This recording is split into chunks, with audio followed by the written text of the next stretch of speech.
Start.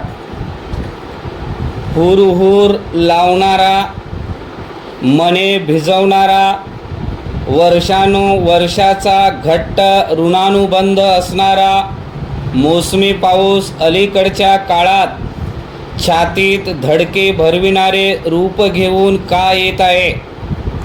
पावसाच्या रूपाने निसर्ग वारंवार आपली परीक्षा घेत आहे आणि आपण त्यात वारंवार अनुत्तीर्ण होत आहोत. मोसमी, बिगर मोसमी, वेळेवरचा, अवकाळी, वळिवाचा अशी वेगवेगळी नावे घेत तो येतो. पण कशाही स्वरूपात आला तरी त्रेता, तिरपट, पडझड, वित्तहानी, जीवितहानी अशा अनेक अर्थांना सामोरे जाणे टळत नाही. वाहतुकीचा बट्ट्याबोळ हा तर जणू पाचवीलाच पुजलेला.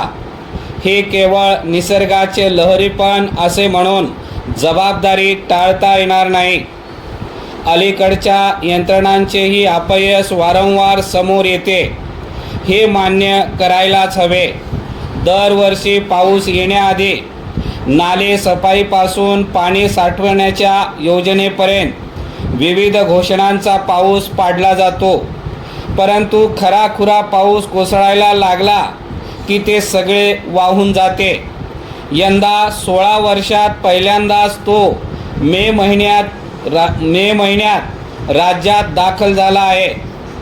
तळ कोकणाला भिजून त्याने पुणे, सोलापूरच्या दिशेने कूच केली आहे. पुणे जिल्ह्यातील इंदापुरात कालवाच फुटला. कोकण, मध्य महाराष्ट्र, मराठवाडा आणि विदर्भ या भागातील 22,000 हेक्टरवरील पारंपरिक आणि फळपिकांचे मोठे नुकसान झाले.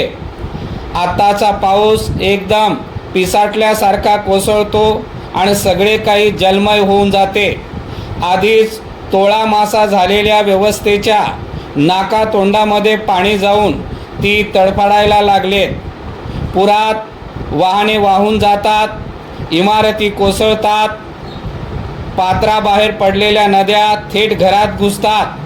गोदाकाठचे नाशिक असो अथवा पंचगंगेच्या काठाचे कोल्हापूर अथवा कृष्णा तीरावरील सांगली, इथे पावसाळ्याचा काळ हा ताणतणावाचा काळ बनत चाललाय. मुंबईकरांचे हाल तर विचारायलाच नको. गेल्या 2 दिवसातील पावसाने प्रथमच दक्षिण मुंबईचा भाग पाण्याखाली गेला. मंत्रालयासमोरच मोठे तळे साचले. सर्वसामान्य मुंबईकरांची व्यथा म्हणजे अरण्यरुदन ठरत आहे. त्या शहरातील नालेसफाई आतापर्यंत केवळ 60% झाली आहे. अर्ध्यापेक्षा जास्त भागातील रस्ते खणलेले आहेत. आधीच वाहतूक कोंडी, त्यावर पावसाची आफत अशी दुःस्थिती निर्माण झाली. अशीच परिस्थिती नवी मुंबई ठाणे पालिकेचीही आहे. मुंबईत प्रथमच सुरू झालेला भुयारी मेट्रो मार्गही पावसाच्या कचाट्यातून सुटलेला नाही. त्यानेही सरकारचे हसे झाले आहे. मोठा गवगवा झालेला किनारी मार्गही मुंबईत साचलेल्या पाण्याला काही प्रमाणात कारणीभूत ठरल्याचे तज्ज्ञांचे मत आहे. याआधी संपूर्ण काँक्रिटीकरणामुळे मुंबईत पाणी भरणार ही भीती काहींना व्यक्त केली होती. ती मात्र पहिल्याच पावसात खरी ठरली. राज्यात साधारणपणे 7 जूनच्या दरम्यान त्याचे आगमन होत असे, परंतु तो यंदा 25 मे रोजी दाखल झाला. नैऋत्य मोसमी वारे 13 मे रोजीच अंदमान निकोबारमध्ये दाखल झाले होते. त्यानंतर 10 दिवसात मान्सून 24 मे रोजी केरळ व त्यापाठोपाठ कर्नाटकात दाखल झाला. परिच्छेद निवडक भागात वरून राजाच्या सरी कोसळत असल्या तरीसुद्धा त्याने सगळे राज्य कवेत घ्यायला किमान 5 जूनपर्यंतचा तरी कालावधी लागू शकतो. त्यामुळे शेतकऱ्यांनी आताच पेरण्यांची घाई करू नये, असे आवाहन कृषी विभागाकडून करण्यात आले आहे.